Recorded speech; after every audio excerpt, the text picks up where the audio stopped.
So the webinar series, we envisioned this one to be a monthly kumustahan, a monthly learning series with our fellow alums. And I know that not all of us had the opportunity to meet everybody. So this could be a good platform to meet new alums and probably seasoned alums, I would say, and like share what we're doing and share knowledge as well.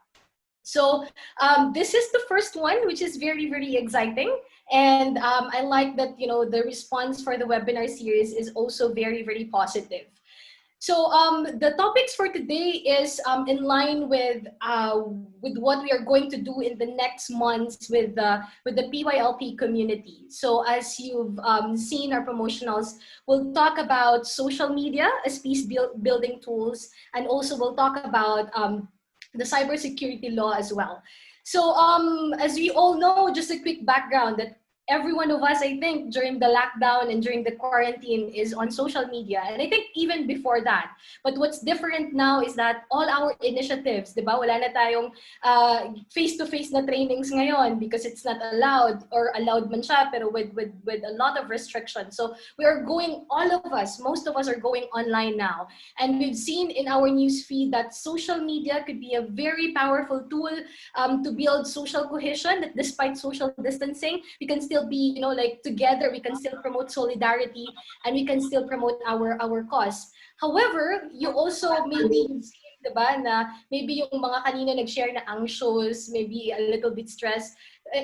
We know then that social media could possibly have a factor in that. Kasi ang daming fake news, and daming, like bad news on our timeline, at meron ding hate speech on our timeline, and so on and so forth. So with the limited, like kaya ng sabi ko, diba, na medyo unrestricted din yung nature ng social media. So it could be a powerful tool. At the same time, pwede din siyang could be used to, to ignite violence and conflict among us and to divide us. It could be. So it can bridge us together, and it could be divisive as well. So along that line, kaya, like this webinar this afternoon aims to discuss, una, yung strength and weaknesses of popular social media dito sa Pilipinas, or ginagamit natin. Like, we have Facebook, we have Twitter, we have Instagram. Some of you might be using Telegram na ngayon, and other social media tools. And also, look at the strengths and weaknesses of these tools for conflict prevention and peace building. And the second, while we're using these tools, we also want to talk about what are the existing regulatory mechanisms of online interaction and the internet in the Philippines. So very, very important siya. At I think, in my perspective, because in the next months, some of you maybe are already doing online campaigns, and some of you will be implementing online campaigns and online interaction and online programs in the coming months. So this topics we think is relevant to talk about. So we invited two young, they are alumni as well of US government-funded programs, and they are young leaders and based in Mindanao as well. So they know very well the context of most of us, of where we are situated. So I'll allow me to introduce, like the first speaker. I think some of you met him already. So Attorney Ernesto Neri, or we fondly call him Tonton, or Attorney Ton. He is a litigator and the law professor of the Xavier Ateneo School of Law, and he's teaching human rights and constitutional law. He is also the current director of the Xavier Ateneo Center for Legal Assistance. He is also part of the PYLP in-country team, and also, like what I said, an alumna of Young Southeast Asian Leaders Initiative. Ton, welcome to the conversation. And yeah, I guess Ton is already here. So in Tonton's presentation, as mentioned, like social media and the internet has been used as platforms, to promote peace, and also, on the other hand, to exert control and probably to shift power and perpetuate violence in different platforms, especially in times of pandemic. So in Tonton's talk, maybe we would reflect, or he will help us reflect and maybe unpack, like, when everyone is going online and using social media, what are the legal mechanisms do we have to protect ourselves with our interaction in the internet, especially the use of social media? And how do we protect ourselves using these legal measures? So I think Ton is here. Ton, I give the floor. Thank you so much, Lynn Rose, and maayong hapon sa inyong tanan. Okay, so sa ingon pa ni Lynn Rose, social media is now part of life. Some people say it's also evolving to become one of the core human right, the access to internet. And in the past months, we've seen all of our lives revolve around internet connectivity because of the pandemic.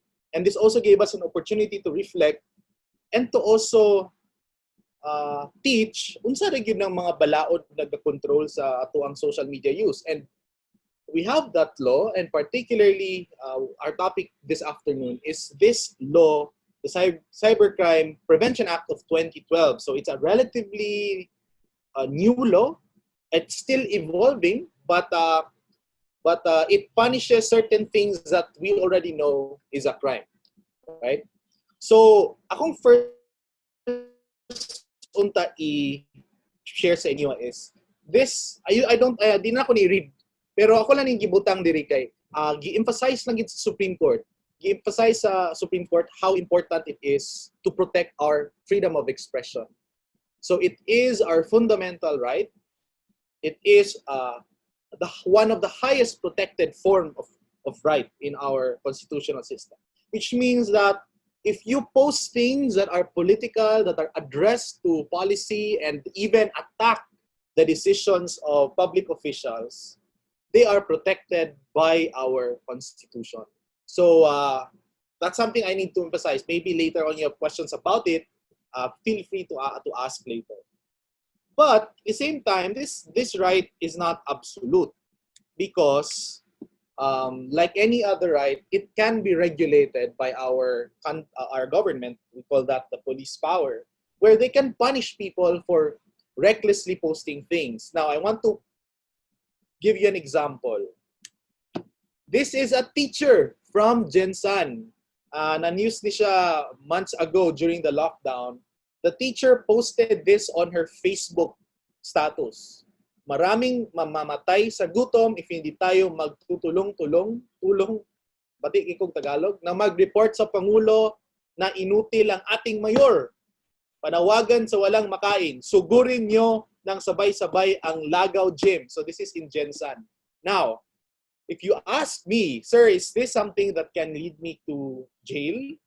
If they say inutil ang mayor, that could be protected political speech. Right? It's your right to say, walay pulos ang mayor. But what happened here is the teacher included a call to people to surge or to go to a particular place, and that might lead to looting. Sugurin nyo ang gym. So with this interpretation, the police did not hesitate to arrest the teacher and her son on the very same day without any warrant of arrest. So they were arrested. They were charged with sedition, inciting to sedition. So ang point ko lang dito is that freedom of speech is not absolute. If you ever frame your message in a way that cause people to do certain criminal activities like looting or theft, you might be exposing yourself to criminal liability. But of course, if I'm going to be the lawyer of the teacher, I could always argue that this is a part of freedom of expression, and then it does not create a clear and present danger, but that's another legal concept I have no time to explain. But the point here is, before you post your status, remember, do not try to call on violence or looting like what happened here. I also posted this because we are still under the pandemic regime. The Bayanihan to Hilas 1 Act is still in operation. And under that law, there is a very clear provision that if you spread fake news, fake information about the COVID crisis in social media, on social media and other platforms, you are exposing yourself, friends, to criminal liability. Okay, so sir, what do you mean by false information? Well, the law says it should be one that clearly is geared to promote chaos, panic, anarchy, fear, or confusion. Right? So if ever you shared a fake news na hindi pala verified, you can always say na it's not my intention to share fake news because I thought it was real news. But the point here, because you shared that, because you shared that, you are exposing yourself to criminal liability. Now let's move on to this topic, which I think everybody can relate to. And I think ang pinaka-used provision in the Cyber Crime Prevention Act, it's online libel, friends. So I will present to you just the elements of libel so that you will have an idea if what you just posted can be considered libel. There are 4 elements of libel. The first one is you posted a defamatory imputation, which means you accused a person of a crime, you besmirch his or her reputation, you attack his character, ignonin mo siya og let's say kabit or kawatan, and then you posted that online. So abinin mo you thought that you are just venting your frustration, you're actually exposing again yourself to criminal liability. So that's the defamatory imputation. That's the first element, right? Second element is the publicity element, which means if you post it online and another person, even just one person, sees it, then that can already constitute publication under the law, right? Sir, meaning like the whole point of publicity is another person saw it. But sir, what if I PM the person, I DM the person? That's not libel anymore, right? If you threaten the person through a private message, that's another crime. But if you posted it where other people can hear and see it, then that's libel. So far clear? This is actually a very quick presentation. The third element, friends, is the person must be identified, which means main name, right? Sir, so are you saying, sir, that I cannot commit libel if walang name? No, you can still commit libel if other people can discern that what you are talking about refers to a particular person. So my suggestion is, if you really cannot stop yourself from posting, you try to make it very general. Padungog-dungog. And I think Filipinos are very well talented in padungog-dungog literature. So try to couch it in that way. Of course, if you're going to be my client, I'm always going to advise you not to post it. But if you cannot help yourself, do not identify the person. You know what I mean? Because that's an element. And then the last, it's that there is malice on your part, which means you have the intention to destroy the person's reputation. But under our law, the moment that you post a defamatory imputation, there is what you call a presumption of malice, which means the person who was defamed or attacked has no burden of proving that you have malice. Because diba, malice is a state of mind. How do you prove a state of mind? Diba? Very difficult. But in this case, because you posted it, that's already the evidence that you have a malicious intent. Right? But what I've been talking about earlier, friends, refers only to you attacking, libeling a private person. But if you attack a public person, it's a different dynamic. Because when you attack a public person, meaning a barangay official or a mayor or a person in authority, and you are attacking that person because of the public decisions you made, public policy matters, performance of duty, then the presumption of malice is shifted to the public official. It's now the public official's burden to prove that you really have malice in posting those things. Gets na mo? Kung private person yung gi-attack, the private person attacked does not need to prove malice. But if who is attacked is a public official, the public official has the burden of proving actual malice, meaning reckless disregard for truth and the evil intention to really destroy his or her name without any relation to public performance. Another question, sir, what if I saw a post and then I felt it so much, I can relate to it. The post was attacking a person, abong silingan, and I don't like my silingan, I don't like my neighbor. So I shared the post. Will I be criminally liable? I just shared it. I just shared it. The answer to that, my friends, is you are not liable. Congratulations. Because under the Supreme Court decision about the Cyber Prevention Crime Act, if you just share, you are not liable. Because the only person liable is the person who originally published the post.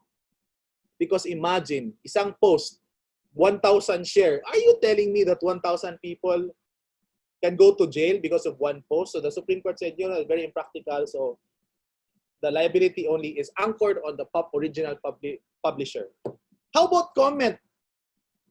I comment, I would say, I agree, yes. Am I also liable? Bitaw, pangit siyang batasan or something like that. You agree to the post. The answer to that is it depends. It depends because if you just agree on the post, you're not liable. Not liable. But if you comment an additional imputation, you can be liable. Right? So nagdugang ka ba? You added some injury. So what if, sir, I shared and in my sharing, I also included a comment? O, di ba double? It depends also on your comment. If you just say, I agree, no problem. But if you added another imputation, then you are criminally liable. Clear? Okay, next. What to do? What to do? So if you are the victim, what shall you do? First is you report it to the PNP Cybercrime Unit. In Cagayan, it's in Cap Alagar. I don't know where sa inyong lugar, but it's good that you will know where is your PNP Cybercrime Unit. What is the purpose? It's the preservation of the post. Because, okay, sir, is it required? What if I don't want to go to the police? Now, under the DOJ circular, it's not really absolutely required, right? You can even print screen it, right? You can even print screen it on your own. You don't have to call the police. But we recommend it that you report it to the police because it adds weight to the evidence. All right? Mas bugat ang evidence. Secure a police blotter in your nearest police station so that you will be you have proof that the crime, there's a presumption that the crime is committed. And then please, if you have other friends who saw the post, you secure their statement because this is proving the publicity element here. Yan. I'm actually done with libel. I'm now breezing through a couple and then I'll end. So very, very quick because we understand our attention span is not so long. Anyway, I'm also including here a different law. It's not under the Cybercrime Prevention Act, but I do think it's relevant to our work in PYLP as we deal with children. I mean, not adults. But under the Anti-Bullying Act of 2013, it covers basic ed. Bullying is defined as a repeated or severe or repeated use of physical act or gesture. So in short, you can be accused of bullying even if it's not severe, but it's repeated.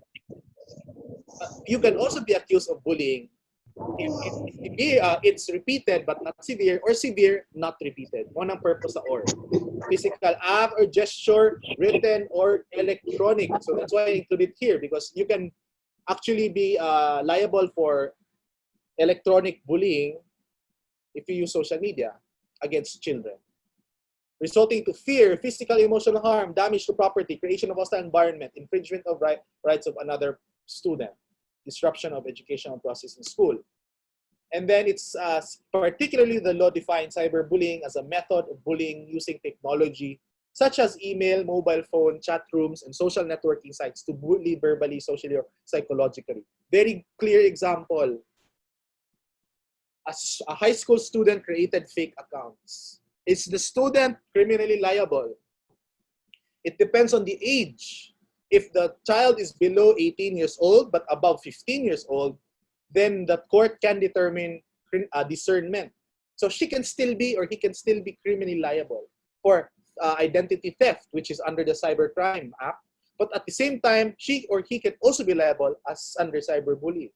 But ang cyberbullying law does not actually create a criminal liability. It only orders the school to punish the student administratively, right? Suspension, etc. But it does not mean na walay lakag ang parents sa gibully, because they can still sue the school, they can sue the teacher, and they can also sue the parents of the student and the student itself for civil damages. Oh my gosh, I'm almost done. Think before you click or end up in jail. You know, I want to highlight this because it's very easy for us to post things online because it's in our fingertips. But it's also very easy to commit a crime because of that. As a closing example, we handled this case about a student who was so frustrated because meron siyang classmate na hindi nagbayad ng utang. Okay? She was so frustrated that she exploded on social media for an utang that is around 1,000 pesos. And then I think the post went viral. And then what happened then was that because she posted that, she is exposing herself to criminal liability for libel because the used words were very, very parang kuan ba kanang makadaot gyud kanang baga ikagnaw pala utang di ka, that can actually boomerang against you. So my advice again is please think before you click. Pero just don't remember end up in jail. That's just something na I hope na dili mahitabo. All right, thank you so much for your time, and I hope you learned something about this law. And if you have any questions, please feel free to ask. Thank you, Attorney Ton. So, you know, like I was reflecting on what you're saying, Bitaw. Like before we go to, you know, you emphasize more on the liability, you know, like side, right? But how can the two laws that you mentioned, how do you think can these be used? Like, for example, our PYLP alums will be implementing programs in their communities. How can they use these laws to our advantage to protect us as you know, implementers of programs, and also our participants, for example, since most of our programs will be online, for example. So of course, I think primarily the Cybercrime Prevention Act is a penal law. So it's a criminal law, which means it's a list of things that you should not do, right? So the first thing is that you should know the law in order for you to know what to avoid. Now, what is its practical application in our case? Now, I'm thinking since you will be all using online tools, and you might be interacting using online means, be careful because I don't know. I'm just thinking maybe your project is something controversial, maybe something about COVID response, and people are attacking your page. Something is just a hypothetical, and then you know you cannot control yourself, and then you fight back, and then comment, and then you attack the person. That can degenerate into something that might expose yourself to criminal liability. So, by the way, I forgot to mention, if the Cyber Prevention Crime Act, Linrose, does not only punish libel, it punishes all crimes in our criminal code if you commit it through the internet. So, for example, nakig-away ka sa internet, nadala na kay kasi emotion, dili man necessarily libel, but pwede kang ma-expose to, kasuhan og unjust vexation through the commission of crime of libel. And remember, if it's committed through online means, the law says the penalty is 1 degree higher. So it has a longer penalty. Unjust vexation, this is a very classic example, you know. Unjust vexation is a crime which is it's a sort of basket crime. if the prosecutors don't know any more crime to charge you, you annoyed somebody, dili siya pwede libel, dili siya pwede coercion, they just charge you with unjust fixation. Mhm. A very small crime. It's literally, if you get annoyed, you can file unjust fixation. But if you committed it online, it's a 1 degree higher. So it's around, it can stretch to like below 6 years from 1 month.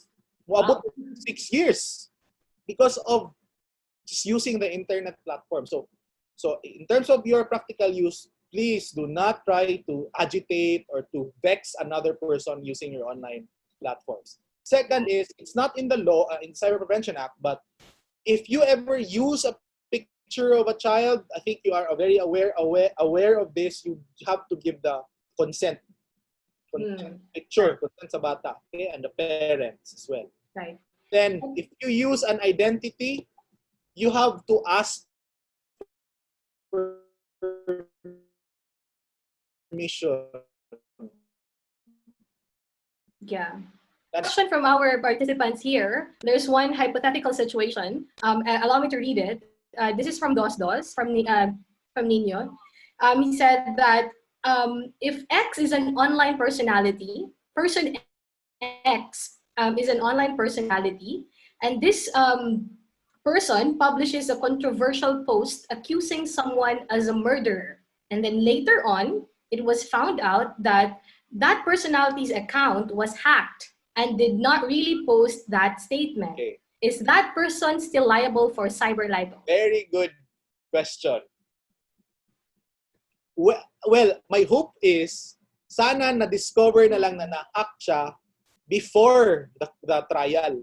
Because you can raise that as a defense, that my account was hacked. That's a defense. But the fact is, even if it's hacked, and then you want to prove that it's hacked, you will go through the process.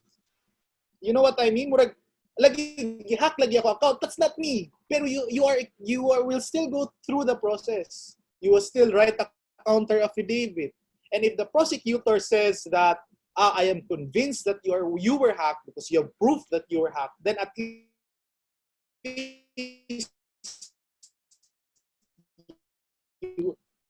the complaint will be dismissed.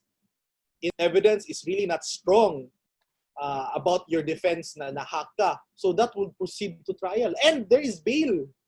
The bail money can range to 6,000 to 30,000 pesos. It's bailable, by the way, but it's very expensive. Right. This question also reminds us, to make sure that our accounts are safe, that it's not vulnerable for hacking, and you will be subjected to this kind of situation. And yes, go ahead. Sorry, Dinos, I'll add also, Nino. Don't worry. Even if, example, you were really hacked, you still have a law you can use against the hacker. That's identity theft under the Cyber Prevention Act. Right. There's another question, Ton, from Geno, and his question is that, how about if the crime happened in group chats? I mean, if someone posted something na nakasira ng reputation, or something sa isang member in a GC. So what will you do with that? That is still libel. Why? Because it's in a group chat, which means it's not a private communication between the two of you. Another person, a group of persons saw it, and then because of what they saw, naguba imong reputation. That's libel. Right. So we need to be careful with, the platforms where we express our thoughts. That's right, Lynn Rose. There was this question once na nauso yung rambulan Facebook groups during the pandemic. Are you familiar with that, children? Rambulan, high school rambulan, college rambulan, where they trash talk people inside Facebook groups. Though they say there's a disclaimer, but I would argue na but does not insulate you from the law. But you can raise that as a defense, but still you get exposed to criminal liability. Right. Ruel, do we still have other questions for Attorney Ton? But Ton will be with us till the end of the webinar. Yes, Ton, right? But maybe later, as they listen to our next speaker, they'll realize, like, because these two topics are interconnected in one way or another, maybe they can, think of another questions. But, one thing that I would like to emphasize with Ton's presentation, but because it boils down on how we communicate, like how we express our ideas. And these has consequences, right? When we use especially online platforms. Sabi nga nito, 'di ba, 1 degree higher siya yung consequence niya. So thank you. Let's have a virtual palakpakan. Virtual palakpakan for Ton. Thank you so much, Ton, for that very quick and practical like input, which I believe is very very useful for our community as we implement our programs and as we continue with our existing efforts. So let's park this topic for a while, and then let's go to the next topic. And the two speakers will be here anyway until the end of the webinar, so you can address your questions, more of your questions, and maybe reflections later. So allow me to introduce our next speaker. So our next speaker is also young, is from Mindanao, and very familiar, and he's very very active in different programs and initiatives. So he is a development communication graduate of Xavier University. He is a TOSPian. He was awarded as one of the 10 outstanding students of the Philippines. He is a future Bridging Leadership Program alumna of the second batch. And he started a campaign, Pagbasa, which is an early grade literacy campaign. He also co-founded I Am Mindanao campaign. And I think some of you are familiar of this one, which promotes positive narratives of Mindanaoans using the online platform. And also during the time of pandemic, he started an online crowdfunding campaign called Fund Forward Initiative that aims to support local youth-led donation drives and help vulnerable groups in our fight against COVID-19. And like what I said in the beginning, he is one of he is also an alumna of Young Southeast Asia Leadership Initiative. And he worked as a project specialist for the Coalition for Better Education, implementing various education projects. And also he has worked as head for communications of Global Impact Foundation.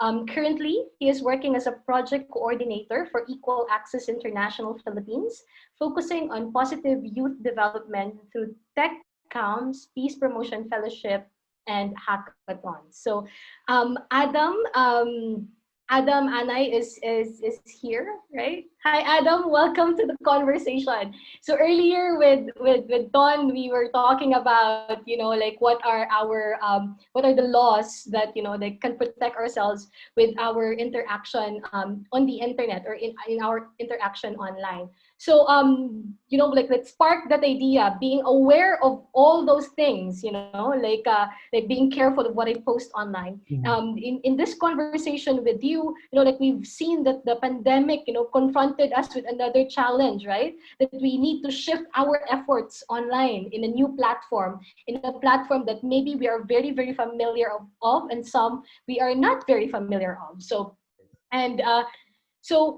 Adam, based on your experience and in the projects that you've implemented, so what does peace building look like in times of pandemic, and how do we utilize social media tools for conflict prevention and peace building? Adam, the floor is yours. Yes, thank you, Rose. Thank you, everyone, for this wonderful time and opportunity to share. I'm glad to be part of this conversation. And, Rose was saying that we should really be careful and mindful of what we post on social media, especially sa yung brinot up ni Attorney Ton kanina about that, there are provisions safeguarding us and safeguarding other people that is provided by the law. So we should really be careful about that.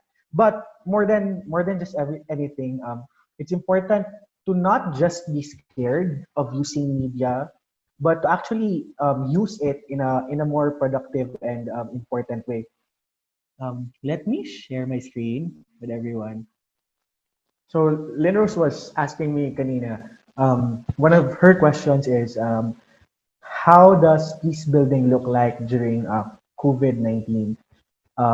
That's an interesting question because we are really in experiencing the pandemic right now. But before I answer those questions, let me reintroduce myself. I think Linrose has given a very good introduction that I just put on a slide here. It says it's my name. It's Adam. I'm 23 years old. I may look like older than 23 because of my beard. I know and I get that always. I live in Cagayan de Oro City. So ayan, same with Attorney Ton. We're in CDO. And this is a wonderful set of people, no? I think I saw Sir Anito kanina and Ruel also in CDO, and of course a lot of other people, PYLP in CDO. Wonderful things that you guys are doing. Thank you so much. And then sabi ko dito, living in quarantine. So as like everyone and all of you, we're all under quarantine restrictions in our cities, in our areas. If you are not in a specific area in Mindanao, most of us are under the MECQ. So ayan, medyo madami nang pwedeng gawin. Pero there are other people who are still, still in ECQ because of specific reasons in the area. So anyways, that's everything about me. Um, Next is kanina, this talk, Linrose made mention about the idea of peace building, and this is a topic that is thrown every now and then, or this is a discussion that is thrown every now and then. So I'm pretty sure with your work in PYLP, with your leadership activities, with your empowerment sessions, peace building has been a topic, especially for us Mindanaoans, Mindanao leaders. Peace building is a topic that we are all familiar with. Pero the word peace building has been used and used a lot of times already. But we asked, what is peace building, or what does peace building mean to you? So you could also answer that and put it down in the comment section what you think of peace building. But for me personally, I think of peace building as building peace, and it's a process. It's a process of building peace, and it's a huge discussion, and sobrang malaking discussion ito. Will not deal with this afternoon. But I just wanted to say that whenever we build peace, it's composed of different bricks. It's composed of different facets or factors that are working together in order to bring something. So hindi lang, so peace is not just a discussion of social media. Peace is not just a discussion of economics. Peace is not just a discussion of politics. It's a discussion of everything that we actually live in. And as a Mindanaoan, as a young person living in Mindanao, it's something that we should be cognizant of and aware of, we should be taking care or actively being taking part of. And I'm pretty sure you guys are active in your peace building activities in your areas, di ba? Napakaraming activities natin. And Lynn also made mention of how did peace building look like before COVID-19. So I'm gonna show you some photos. Personally, these are what I think peace building looked like before COVID-19. Number one, peace building looks so much fun, diba? Because there are activities, and you can go with your friends, and you had camps, which I see some people over here joining our camps in Equal Access. Hi, Ruel, si Jenno, tsaka si Amina. Hi, guys. Anyways, so it used to be fun, diba? Especially for young people like us. Kasi there's another side of peace building, which is, very academic, very research. But for us, we always wanted to make peace building fun because that's our language. And when we understand things better, when we enjoy doing it. So peace building used to be fun. Second, it used to be very relational. It's a one-on-one thing. It's a person-to-person thing. It's me sharing my story to you and you sharing your story to me. Peace building used to be like that during before the COVID-19 happened. Third, it used to be so deep, diba? You remember all your camps, all your empowerment sessions where you realize new things dahil sa mga natutunan mo because of a conversation with others. I remember one time, um, it was on a camp. I think it was in this specific camp with I am Mindanao in Camiguin, and I had a talk with Jan Batugan, and we were discussing what was the point of discrimination when we are all just the same. And I do learn that because of a deep conversation with a Muslim friend. And and you see, peace building looks like that. It's deep, it's conversational. Fourth, peace building was super close. And you see Roel over there. Hi, Roel. Peace building used to be so close. And Jenna also. Hi. So it's us holding hands with each other. It's us linking our bodies together, going through these activities together, building a shared idea of what peace is, building a shared identity of what a Mindanaoan is. Peace building used to look like that. And finally, it's very personal. Peace building, I've always said this. I heard also a speaker talk about this a few weeks ago. That the work of peace building is self-awareness. You'd never be able to transcend peace or to understand others if you don't understand yourself first. So it gets to be very personal. And these are my hands in the photo. So this is very personal for me. I'm just kidding. But you know, it's a personal work. It's something that it's something na dapat aware tayo, alam natin, pinaglalaban natin. So, and a lot of you, I'm pretty sure, have been through these camps, through these sessions, through these leadership academies, or have went through an hour explanation of what peace is, of violent extremism or terrorism, and everything. Because that's what basically peace building work looks like. It's direct, it's relational, it's close, it's personal.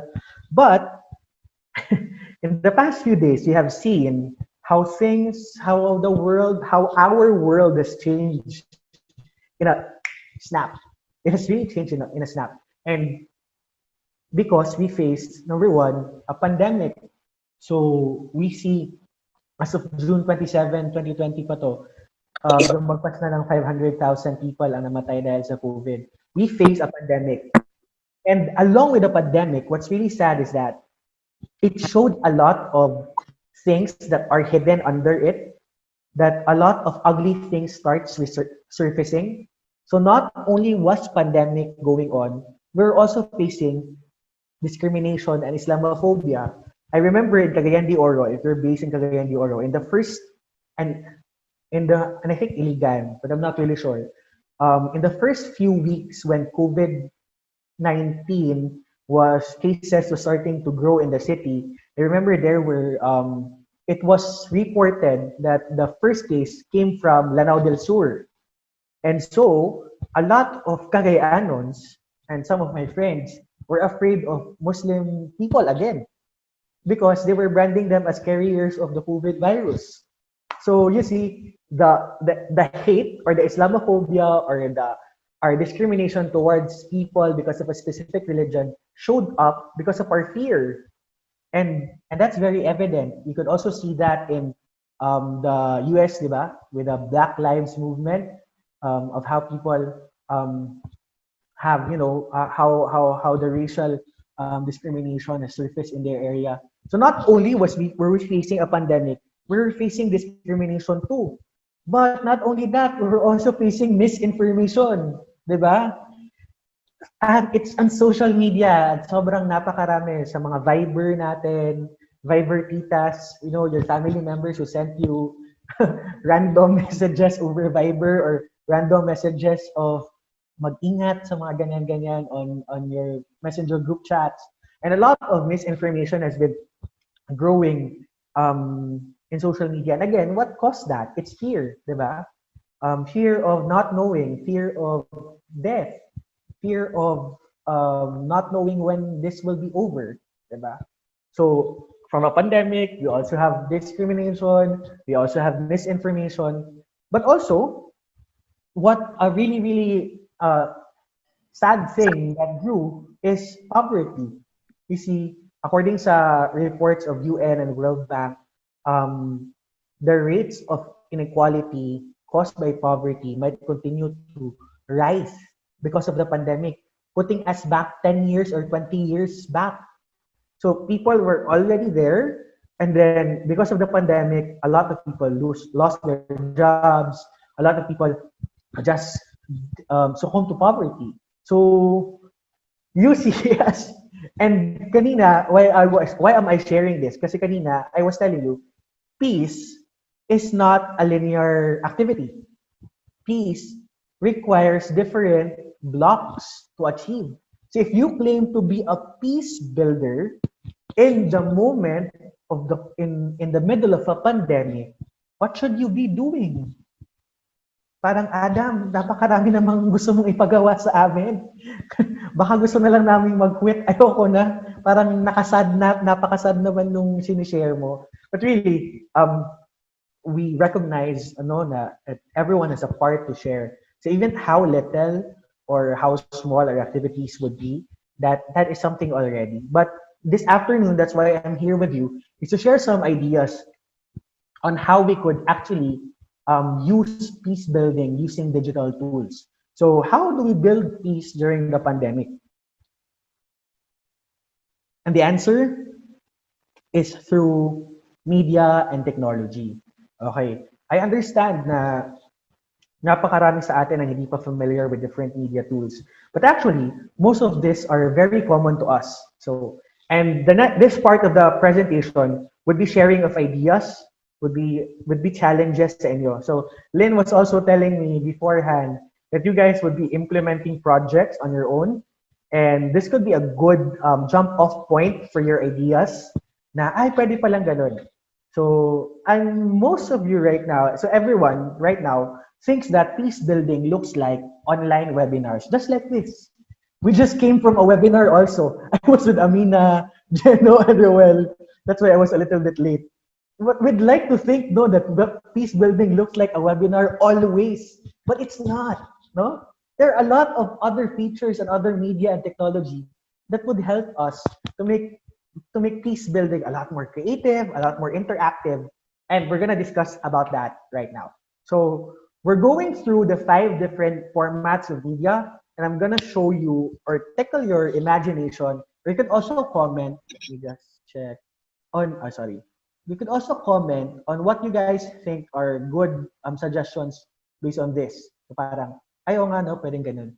So first format that we're going to be discussing is moving images. This is a media, or this is a medium, a type of media, a medium, that uses moving images. They have 4 types. First is film, second is television, third is video, and fourth is animation. Adam, how do we use that for peace building? Ano bang, paano ba yan gagamitin? Film, pang love story lang naman yan, tsaka pang rom-com. Ano bang pwedeng gawin dyan?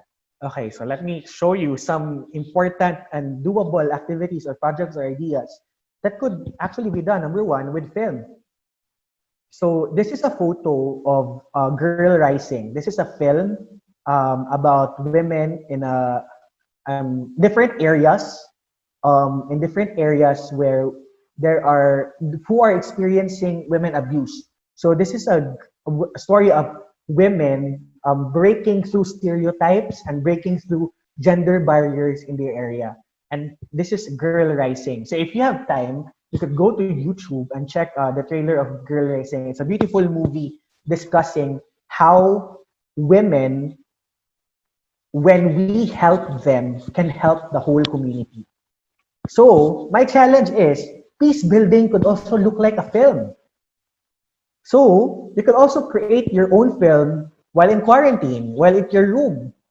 So you could create a film about the local heroes in your area, or of how people are surviving or adapting through COVID-19, or how people are experiencing job loss and what are they doing about it. Anything. So peace building could look like a film.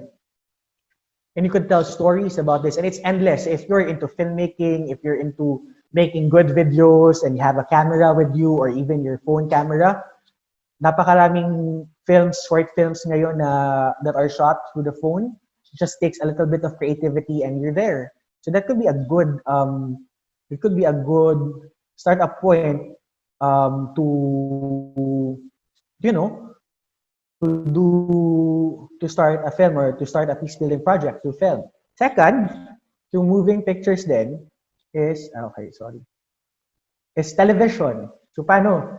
So I'm currently working with Equal Access International Philippines. And it's really the work that we do is using media and technology to promote peace and peace building.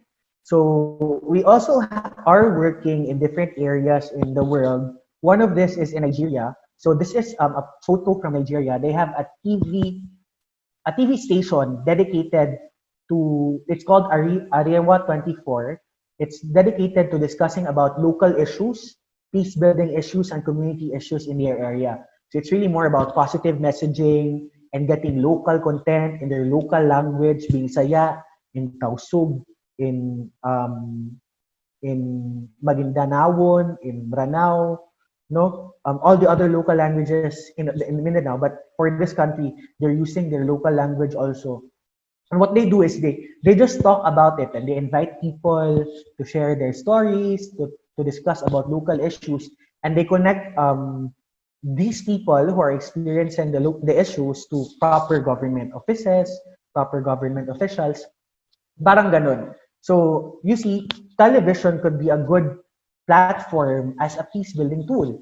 And my challenge is you could start your own online talk show with a friend, and then you can start discussing about local issues and ways to help. That's still online.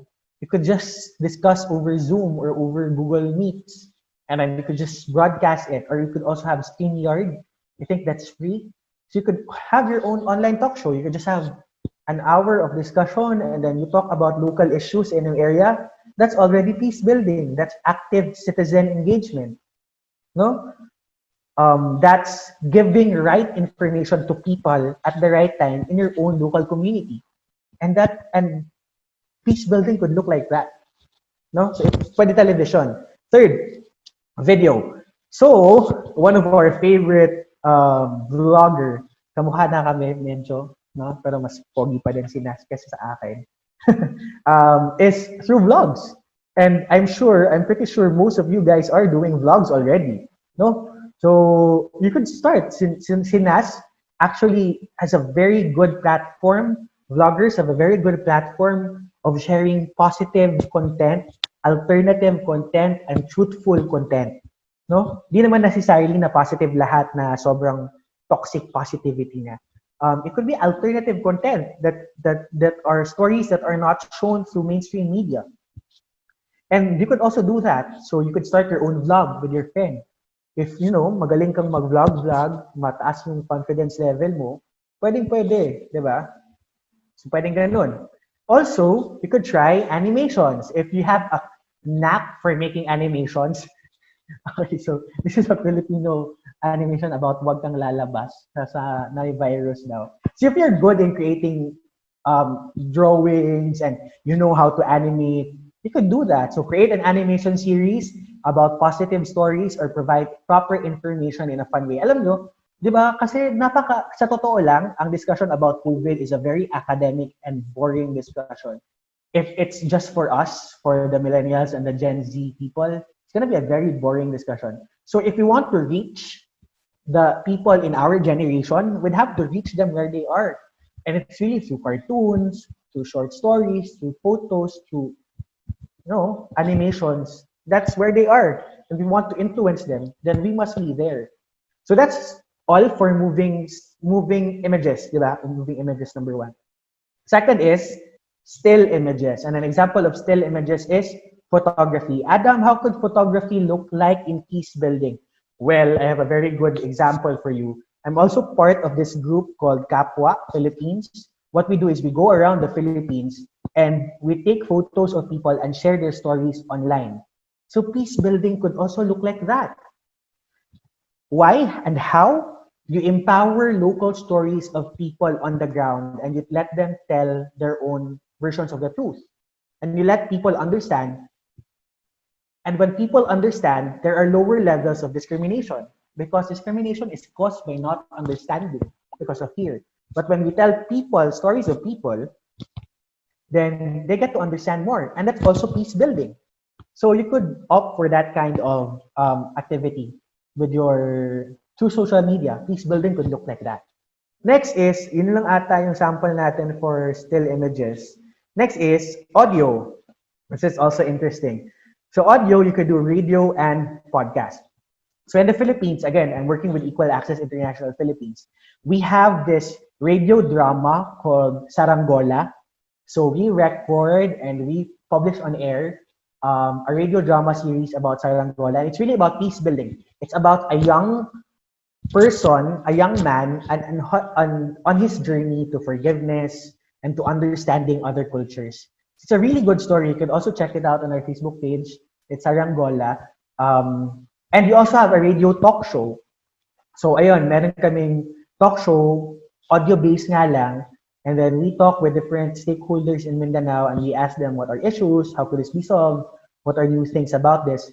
And you guys could start that too. You could create your own radio drama. Alam nyo, napaka-doable, not easy, but doable nitong radio and audio formats. Kasi you just have to have your own mic.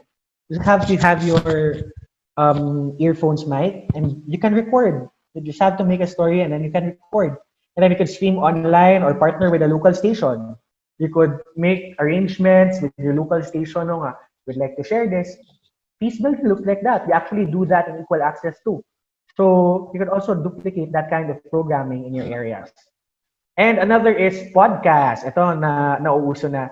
Actually, inaantay ko yung podcast ni Ate Lynn Rose. So, antay namin kung may podcast si Ate Lynn Rose, no? Tingin ko interesting yung pakinggan. But really, podcast is really more like if radio talk show is really more about news, podcasting is more of like a vlog pero audio version.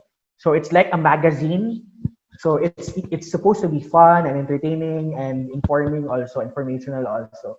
So this is sample Hustle Share. This is a good podcast that I listen to. He features mga startups and good Filipino startups, good Filipino leaders in his podcast. On your own version of your podcast, you could feature local heroes in your area, or you could feature PYLP alums, or you could feature wonderful or amazing Mindanao youth leaders that you know of. And that's also a form of peace building. So you see, there are a lot of other formats that we have. I'm almost done. Gonna make this quick kasi wala na din akong time. Next is print. So, eto mabilis lang. So, what would we do? We have magazine, zine, comic, graphic novels, newspaper, and poster. First up, you can have magazine. This is a magazine, the cover of Greta Thunberg. So, you could also start your own local magazine. Write stories about your communities, di ba? You could, ako personally, we could do a Cagayan de Oro magazine and feature different amazing young people in the area. It doesn't have to be printed because you could always have it on PDF version if you'd want. So pwede. Also is zines. Zines are informal versions of magazines. So it's composed of arts, it's composed of stories, poems. So you could actually collect stories and arts from your friends and compile it up and make a zine. And it could all be about peace. So that's still a peace building, right? Also, you could also come up with a comic. This is a good, one of the really interesting things so when we represented I Am Mindanao, it was part of the Facebook Digital Peer-to-Peer Challenge. And years before us, some students thought about this. It's Abdullah X. It's a comic that discusses about the life of a young person who was an extremist before, but is not an extremist now. But they were able to discuss about very controversial and very, difficult topics through comics. So kahit napakahirap pag-usapan ng violent extremism and terrorism as topics of peace, it could actually be done through fun and colorful way. So you want to mass it up, and it's a good project. So if you're good in comics, you could do this. Also, you can write your own novel while you're being safe at home, and you always say nga, wala akong ginagawa, kumakain ako always, I'm so tired with social media. Then go write your novel. Write about a very long story of what peace is and the story of Mindanao. or you could write about your story or the story of your community, diba? That's productive time being spent properly. But of course, mental health first, you know. The main point is you need to survive the pandemic. But if you just want to use time and come up with a novel in the middle of it, pwede. And eto, few more slides. Poster, ayan, pwede itong gawin with the help of Canva. You can also come up with posters that would help people relate with COVID-19, discrimination, and equality. Ayan, last na. Last form of digital media that we have is social media. We could do online learning and web and app development. So ayan, social media. This has been a very open space to create peace building and to influence people. You could start your own social media campaigns. It would take another discussion for us to discuss if gusto nyong mag-start ng social media campaigns. We could discuss about that in a more detail. But the social media space is a really good area to discuss about peace building dahil napakaraming tao dito. And a lot of people could actually listen to our messages. It's a good place for telling true information, factual information, and positive information. Kasi di ba, we always say na napaka-toxic ng social media kasi ganito, ganyan. But we aren't actively doing something to provide better content online. So we should actually be doing that, and you could do that, make that your own project. So here are some projects that I'm gonna run to you, some sample bias projects because I'm connected to these projects. So I'm gonna share with you. First up, we have Kapwa. So again, yeah, we're sharing stories of Muslim Mindanao, Muslim Filipinos all over the country. So those are sample stories that we have. You could go to Kapwa. You could also duplicate or create something like Kapwa or reinvent the program behind it. You also have I Am Mindanao. That's a campaign that we started while we were in college, which is still thriving and living now. So you can also go to our Facebook page. You can also go to PeaceEstorya. This is an offshoot campaign of I Am Mindanao. It's more focused for senior high school and high school students because sabi nga nila, peace building used to be a very academic discussion and boring. So you could go to PeaceEstorya and know how peace could be fun. There's also another project called the Social Media Literacy Project. Their focus now is in information and MIL or Media Information Literacy. So they teach you how to come up with become better digital citizens.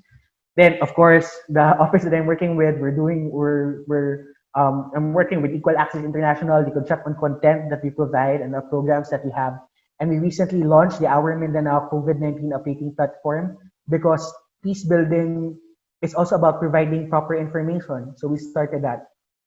And then, kanina it was included in my intro about the work that we do in Fund Forward and how we are helping communities here in Cagayan de Oro. So those are sample campaigns that you could follow and check on and create something like it. And also, there's another thing here. I'm just gonna not plug myself, but also there's a new social media platform that you guys could all be part of. It's called LinkedIn. We think that LinkedIn is just resumes, but it's actually not. It's a really good place to network and discuss with other people. So I'm just new in LinkedIn for a year ago, but I'm gonna show you someone who is new in LinkedIn and is also making waves already. She's Audrey Pe. She started WeTech. I don't know if I think familiar sila ni Lynn with her. She's helping young women get into technology and programming. I'm a fan of her. So she's 16 or 17 years old, just like you guys. And she's making wonderful rounds all over the globe because she's in LinkedIn. So if you could always go to LinkedIn and promote activities and network with people all over the world, it's a really good place to be in. Go there and be part of the LinkedIn community because Facebook would always be there. That's our, and of course Twitter and Instagram. But if you want to have intelligent discussions and network with people, you can go to LinkedIn. Also, ito na yung part na andito tayo ngayon. It's online learning. So your project's peace building could also look like online learning. Ito yun. So that's us in the office. So you can always do webinars, synchronous webinars, and discuss with other people, learn from experts like this. Or this is interesting challenge to you. You could also develop an app. Are you familiar with Headspace? It's a calming app. It's a mental health app. It's a meditation app pala. So if you could come up with an app as your project, no, or if you're good in coding and programming, you could actually come up with an app or a web-based app na could be used for peace building or could be used for to fight misinformation or to provide better COVID-19 updates. So there are a lot of possibilities for all of us. So yeah, last slide ko na. How does peace building look now? So sabi nga, that was the question that was initially asked by me. How should peace building look like now in the COVID-19 situation? Well, my answer is it should still look the same. It should still feel the same. But we just have to migrate into a different platform. So it could still be fun. I just came from an alumni kamustahan. Yun nga sabi, kasama ko si Abina, and we were just having fun with the alums of equal access programs. We were having fun during a trivia program. So it's really fun. It could still be fun. It could still be relational.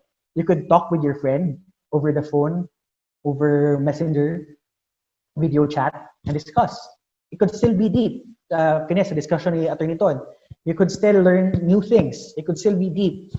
It could still be close. Hindi nga lang tayo naghahawakan ng kamay ngayon, but it's still close. We're 53 in this video chat, and if we're in a physical room, the room would be jam-packed. Ang dami ng 50, ah. So it could be it. And it could still be personal.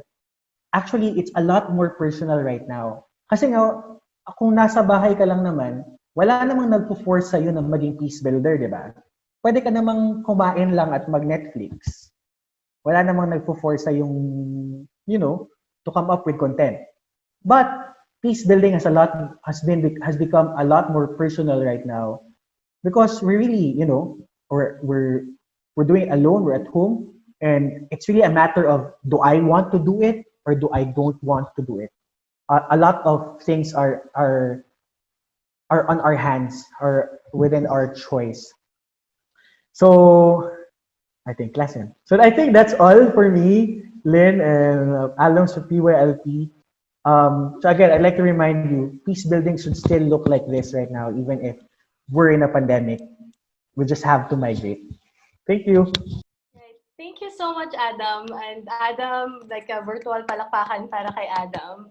Thank you for giving us very concrete examples, like kaya nag-joke ko minsan sa webinar, diba? Hindi ba kayo nag-webinar fatigue?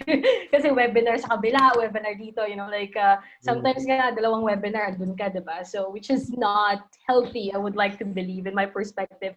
But I like in your presentation, you emphasized agency na marami tayong magagawa despite, like being at home. And you've shown us concrete examples na hindi lang social media, hindi lang webinar. We can actually go to sometimes some, examples na we thought of very traditional media but still work, especially sa mga communities na walang access ng internet. So I think for our participants, you can please drop your questions in the chat box or let us know if you want to ask questions. But as we were waiting for, while waiting for their questions, I have a question for you, Adam. Like, social media has been maybe one of the most used, platform when comes to communicating now, right? With the social distancing. And you've seen probably, I'm not sure if everyone would agree with me, that social media can be very divisive as well, right? With all the issues coming, with in our country now. So how do we engage healthy conversation in social media? And especially outside our echo chamber. Minsan, di ba, yung mga kasama natin sa timeline natin, yung mga people who agrees with us. But how do we talk and provide a space for conversation for people, who disagree with us and using the social media platform? And Ton, you feel free to also add your thoughts if you would like to. So, Adam? Sure. Lynn, I have a very simple thing in mind when it comes to discussion on social media. I think of if something that I would post, if I post a specific comment on social media, would I be able to say those exact words to the same person face to face?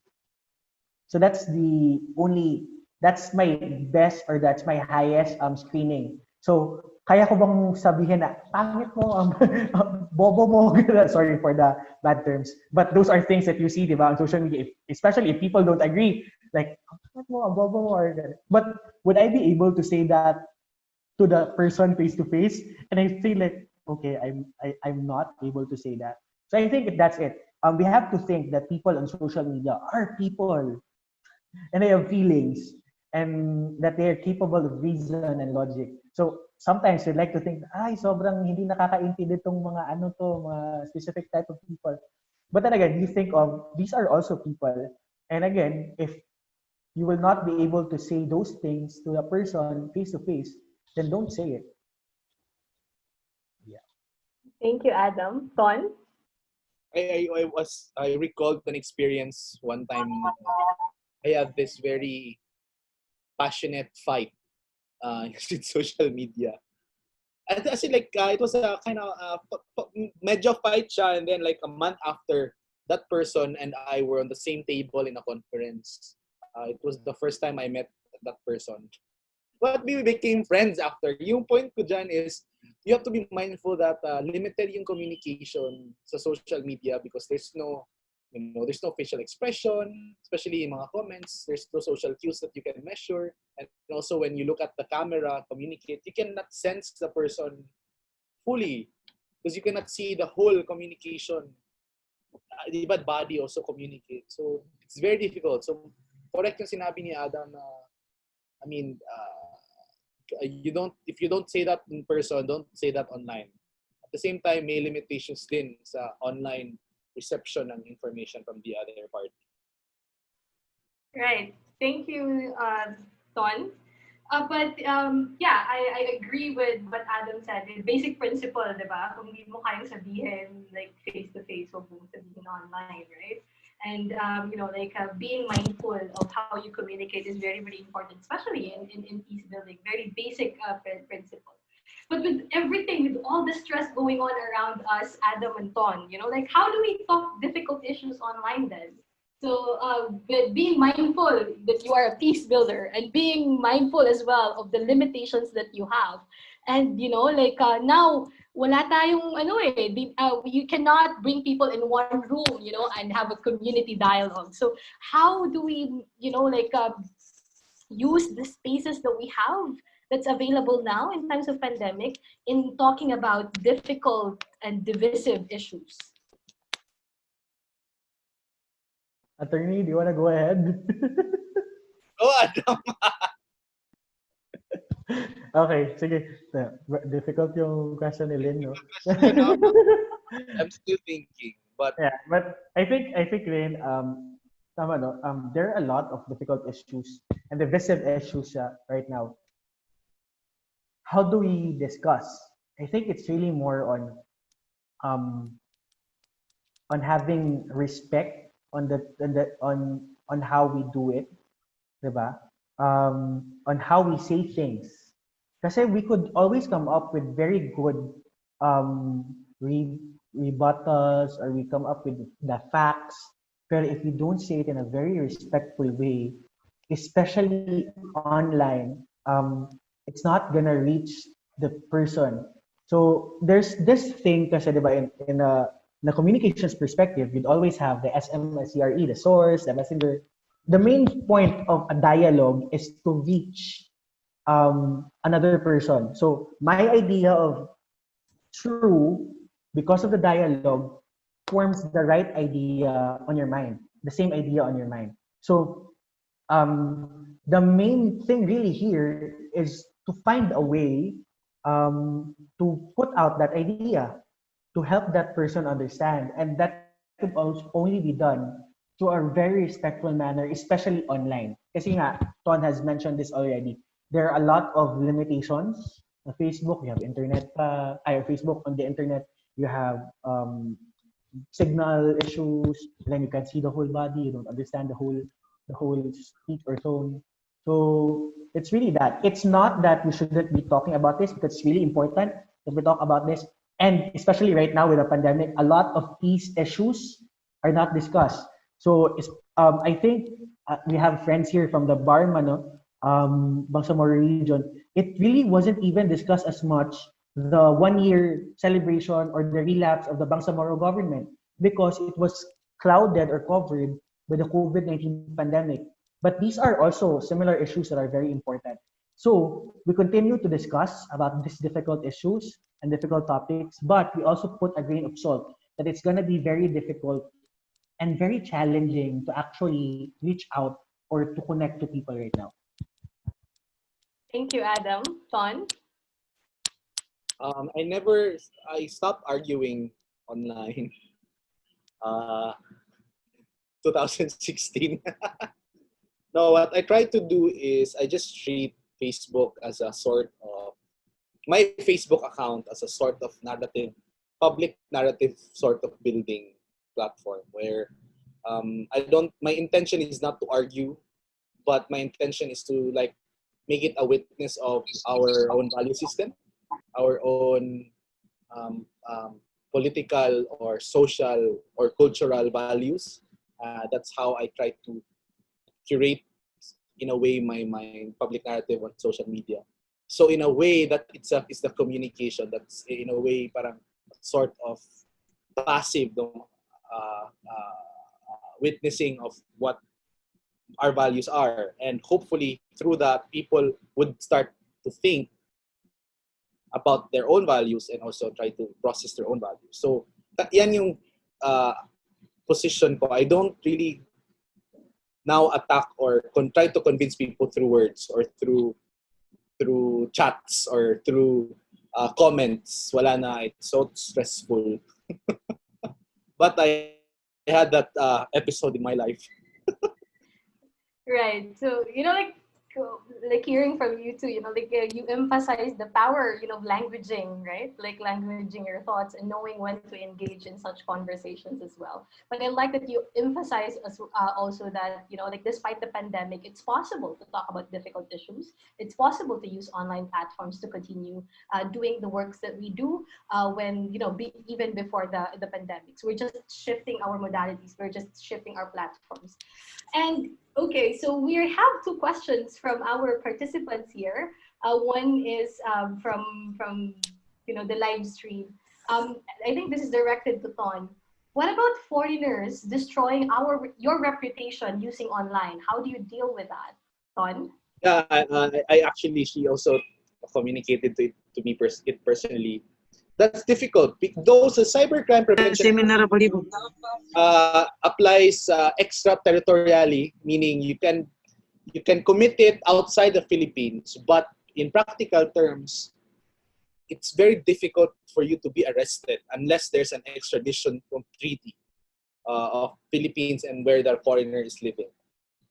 So, lisod. Well, experience-wise, you can still file a case. And if ever that person returns to the Philippines or comes to the Philippines and makes standing warrant, that person can be arrested. Thank you, Ton.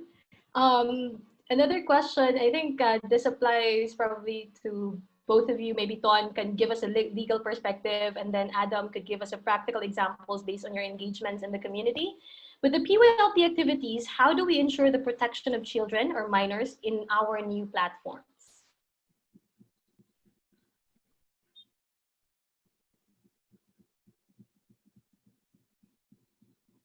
Anyone? Go, Adam. Ito nito una. Go, Don. Sorry. What was that again? The question is, like, with the PYLP activities, how do we ensure the protection of children and minors in our new platforms?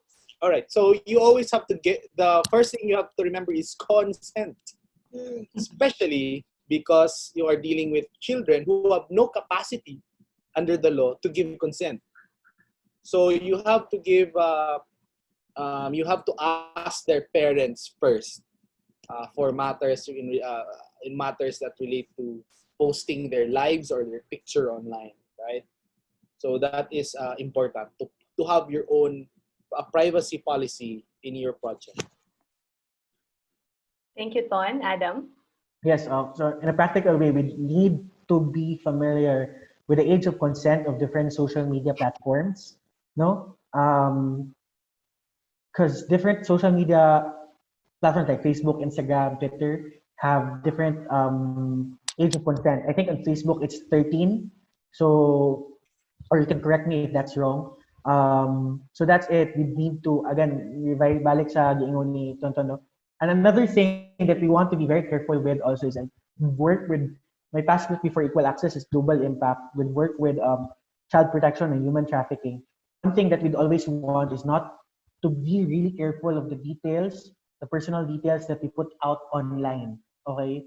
So number one is really be careful of personal details. So be careful of posting your full names, your family names, your birth date, your address of your home. Be careful of those because those are really sensitive um, data that we have, and that we want to keep that because there are bad people out there who are looking for it. Second is if you're a minor, if you're under 18, again, this is a good thing that we learned since we were kids to not talk to strangers. So if someone messages you because you were in a webinar and then it was seen on it was live streamed on Facebook because it was on public, and then someone reached out to you na hi, ganon, and it makes you uncomfortable, you can always block that person and not engage with the conversation. So safety really is key and important. So protection. And I think last is yun nga, if you're still again a minor, it would be important, it would be necessary if you could also tell your parents or your elders about it, or people who are at home with you about it. Because di ba murag usahay when we're at home, we don't really know kung saan na tayo napupunta ng mga websites and stuff. But it's important that our parents actually know what we're doing online, because we're still under age of consent. So those are very practical things that you could be you could know of. And of course, I do know some people here would have better ideas and suggestions, who are actually child protection policy practitioners and experts. Right, and we have three questions, pa, and I think I'll call Daryl first because it's quite connected to what we're talking at the moment. But Javern will go next, and also I will read Nino's question as well. So with Daryl's question, Daryl, would you like to ask your question yourself? Please, the floor is yours. Yes, good afternoon, Sir Adam and Attorney Ton. I am a senior high school teacher and I am concerned of legal matters pertaining to senior high school students. Correct me if I am wrong. I have heard kanina sinabi na we can sue those individuals who are below the legal age. So if we can sue them, probably we can sue the school as well as the teacher. I just would like to ask on what particular grounds are the teacher and the school be liable to those particular issues? It's under the family code. It's called the special substituted parental authority. So when a child is within the care of a teacher, the teacher in a way is obliged to take care of the child, and anything that happens against the child within your care, there is a presumption that it's part of it's your responsibility. So naakay presumption sa imong part na you have to disprove na I did my best, I conducted all things properly, pero na aksidente yun siya.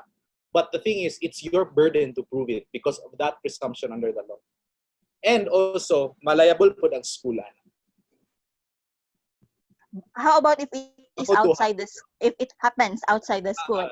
That could be, if example, like wala gyud di siya related sa school, then dili ka na dapat makuyawan generally. Okay. But of course, if big trip, nana, then mo ingon dayon mo na naaman mi waiver. Even if you have waiver, you cannot waive it.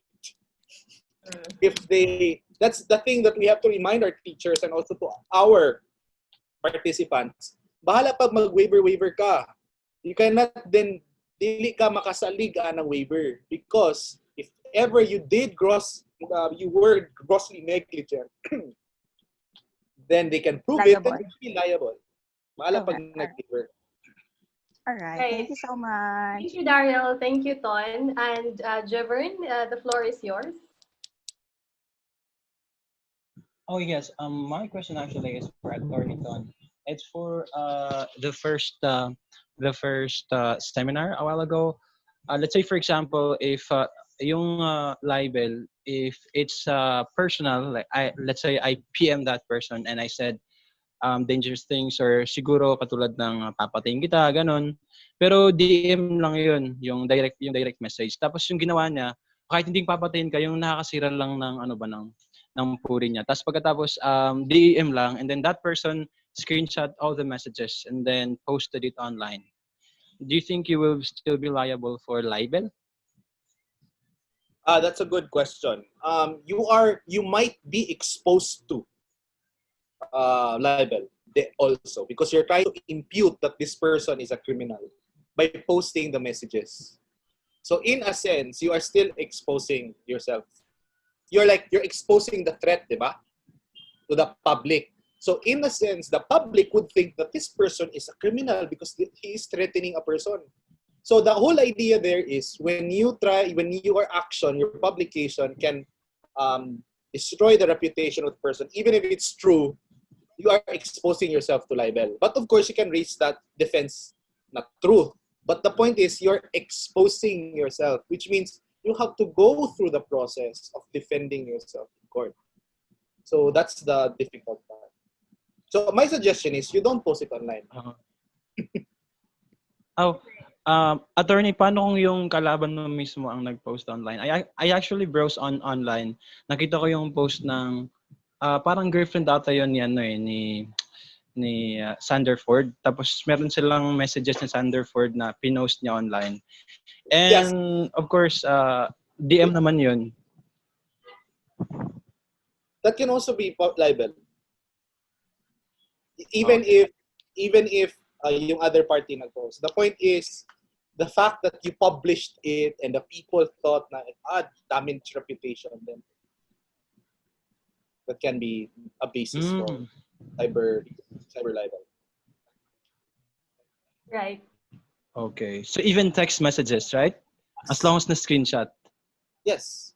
Okay. So better call. Call na lang para walang ebidensya. Ganun. That's the advice. Or if you can communicate it in a way that will not get you to libel, that would be way better, I guess. But thank you, Jevern, and thank you, Attorney Ton. And actually, Nino's is not a question, but like a rejoinder in a way, in a comment. And Nino is saying that while registering for a webinar like this, for example, participants should be made aware of a data collection policy highlighted in the form, but of course, assuring confidentiality. And also, while filling out Google Forms, for example, if you attend whatever activities online. And I guess, like being aware of the time, like, thank you, but maybe one last round of comments or words from Adam and Ton. In the whole course of our conversation, right, we talked about engaging people in this new platform. So participation side by side with protection. That's why we talked about, like the laws available and, what are our limitations. So we also highlighted that, yes, we have the agency to continue the work that we do at this, time, like despite, like facing the crisis, but as well, we need to be aware of the limitations that we have. And, awareness and empowerment come hand in hand together. So Adam and Ton, maybe a few words to our participants, like how do we move forward together, like in as we in times of crisis. So maybe any one of you could start. Sige, ako na, smile naman si Attorney Ton. First off, I want to thank everyone for the whole PYLP community for inviting me here. And it's wonderful to see familiar faces, dagan kay Lodis that are watching me sa medyo naulaw nako. But really, a quick reminder is that I think this is a good reminder for everyone that we have to remind. So first is we have to remind and we situate ourselves that we are in a pandemic, and the most important thing is to survive. So we have to stay safe. Second is don't look at it as if you're um, don't look at it as if you're stuck at home. Look at it as that you're safe at home. So you have to, check out our perspectives and reshift them because this is gonna be a long way down the road pa, with everything that's happening. And third is that if you could actually do something, do it. Because we might be constrained to actually go outside, but with the help of technology and media, we actually do something. And a lot is done when we help each other. That's a very cliche na discussion, no? Pero it's really true. When we actually collaborate and help each other, things could actually be done. It just needs a push. It just needs a decisive action to actually do it. And may you all continue to become amazing, wonderful young Mindanao leaders and young at heart leaders, because I can see some young at heart joining us here this afternoon. May you continue to become, because we still need a lot of people who dedicate time, resources, experience, and effectivity for Mindanao and for the future of Mindanao and of course of our country. So I think that's all, Lynn. Thank you. Thank you so much, Adam. Attorney Ton. Thank you so much, Ada.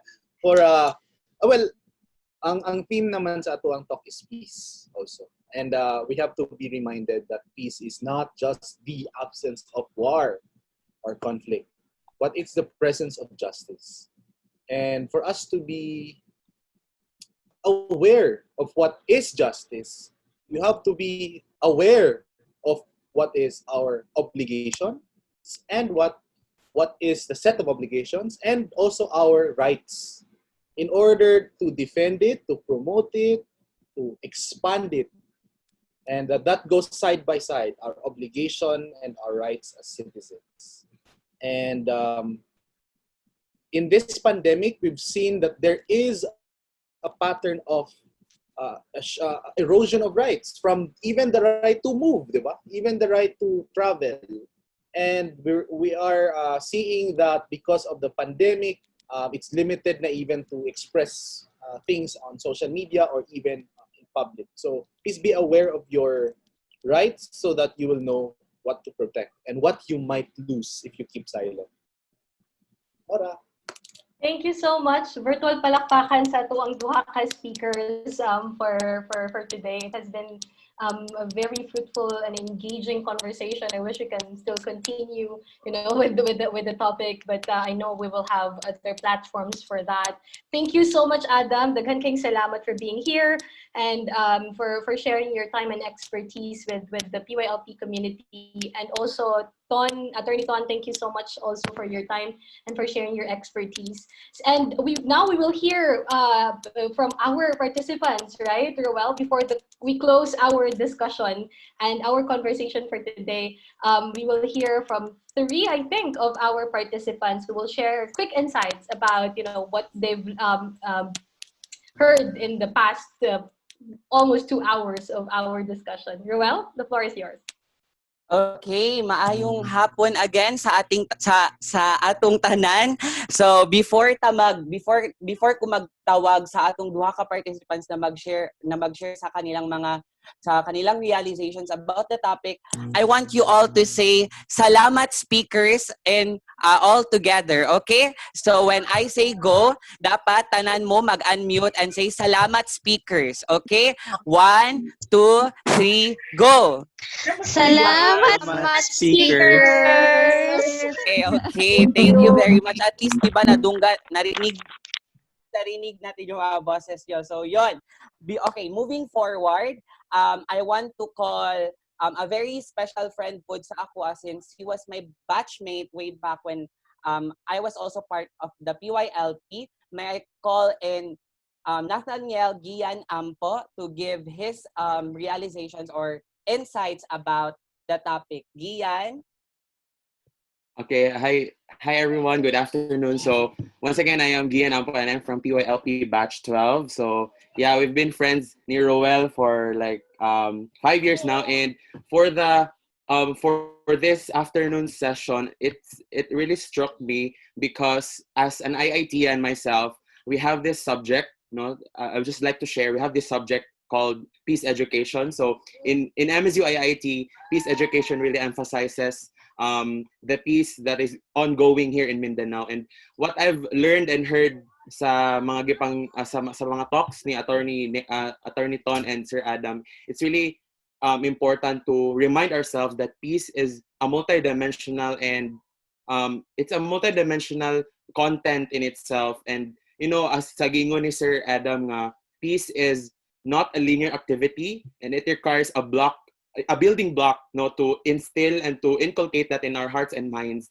that we are all diverse. And with that, I think that at the end of the day, we are all diverse. That at the end of the day, we should always think that we should always be open, and we should always speak and transform each other's lives and hearts. That's all. And again, thank you so much, Sir Attorney Ton and Sir Adam. Thank you so much. Yeah, very good. Live na live from the City of Majestic Waterfalls. Thank you, Gian Ampo, for your sharing.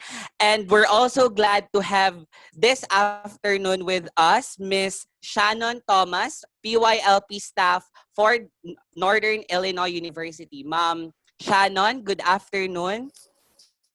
Hi, how are you? Doing great, ma'am. Okay, well, I just wanted to say thank you guys so much for putting together this webinar. I really was quite blown away by the presentations by Attorney Ton and by Adam. You guys are wise beyond your years. But I guess maybe something to think about that kind of resonated with me is the idea of respect that Adam brought up. And I think that's a really good thing to remember, because a lot of times we get so passionate about something that we kind of get lost and we take it a little bit too far. And so kind of recentering ourselves and reminding ourselves that we all deserve respect and we should all be respectful to each other. Another thing that Attorney Tom said that I thought was important is don't say something online that you wouldn't say in person, because that's another thing, is we get caught behind our online personalities. And I often find myself thinking, oh, I might say that, you know, on Facebook, but if I was in person, I wouldn't be so enthusiastic. I might be a little bit more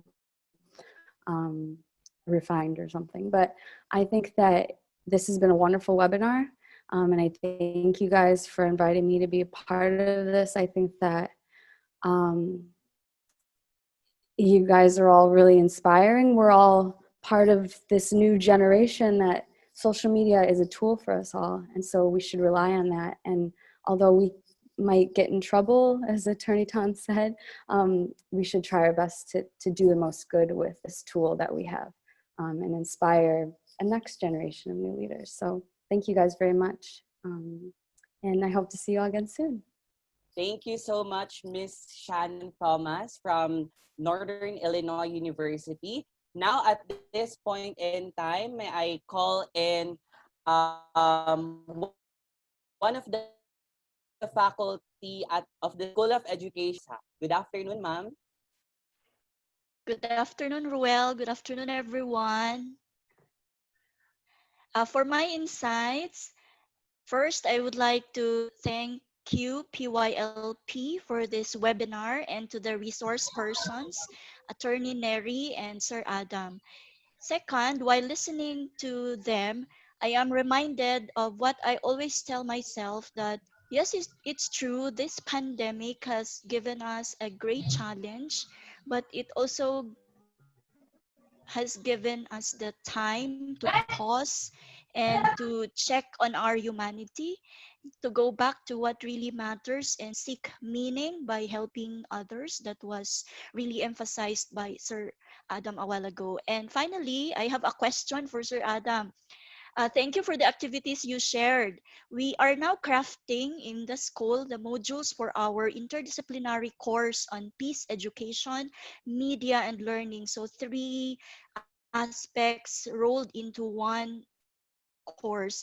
And we want also to emphasize peace building through this during disruptive times. What can you suggest for us to consider in the development of this course so that our students can have deep understanding of these valuable concepts of peace in the context that it is not a linear activity as you have shared, and considering that there are issues of access to technology and we have to prioritize wellness and health.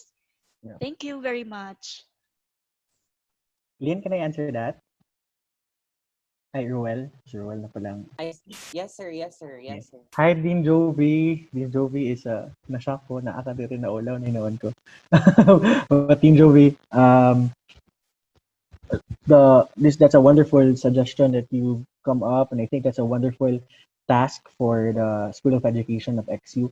I think we could all start with understanding what is the cause of conflict, especially in Mindanao. So with equal access, we start with a big understanding on what is peace and its dynamics, the general term or the idea of it, and then what are the dimensions of peace, and then we go directly to what causes conflict, especially in Mindanao. So that allows us to have a wide understanding. It's necessary that we understand what causes conflict in Mindanao, what are the historical undertakings that have happened, and why is there still conflict up until now, and what caused it, and then we could then move forward into practical ways, how to actually move forward and do better in the things that could be promotive of peace. I think you also have wonderful people in the department. Uh, Dr. Jovi, I think the really good practitioners of Peace Ed is Miss Chatty. I think she gave a talk with us in Equal Access, and of course she Dr. Manla. But of course, we'd be very happy to partner with XU School of Education and Equal Access if we could discuss more about it. Po. Dr. Jovi, thank you. Thank you, sir. Thank you so much, Ma'am Jovi and Sir Adam. Okay, so pahumanay na ta, and thank you very much again for joining. But allow me first to give or to introduce the director of the Arupa Educational Center in Xavier University, Ateneo de Cagayan, and the current in-country coordinator of the Philippine Youth Leadership Program, Miss Maria Victoria B. Trinidad, to give her closing remarks. Good afternoon, ma'am. Okay, good afternoon to Ruel.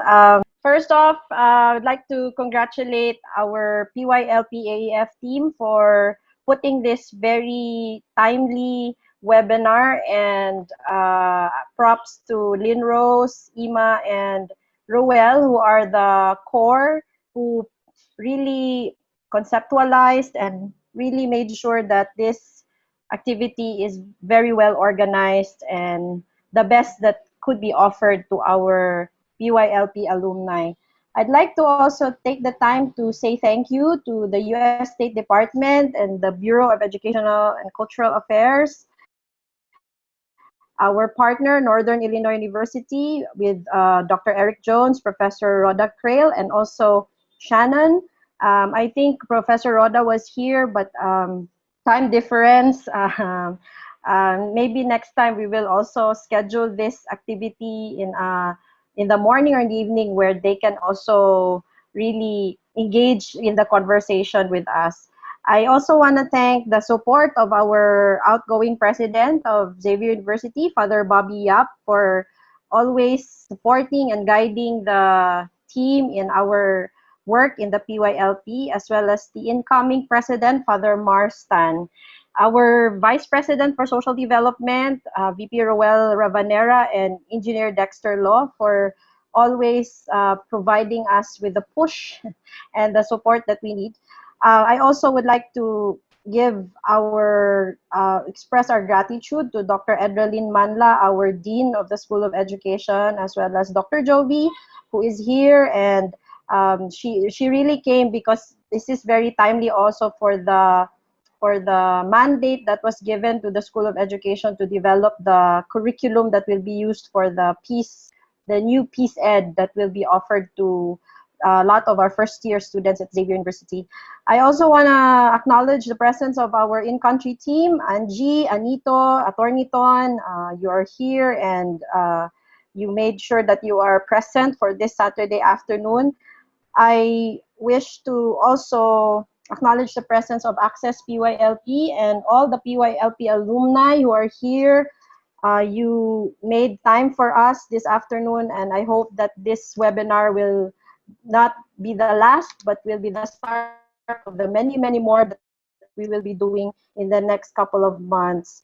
And I am very appreciative for the space that this has provided. This is time for the alumni to connect with each other, and what better way to start it by making sure that we talk about the legal stuff first so that we know that we provide a better space, safe space for the minors and the children, the youth who are going to be part of our AEF mini grants.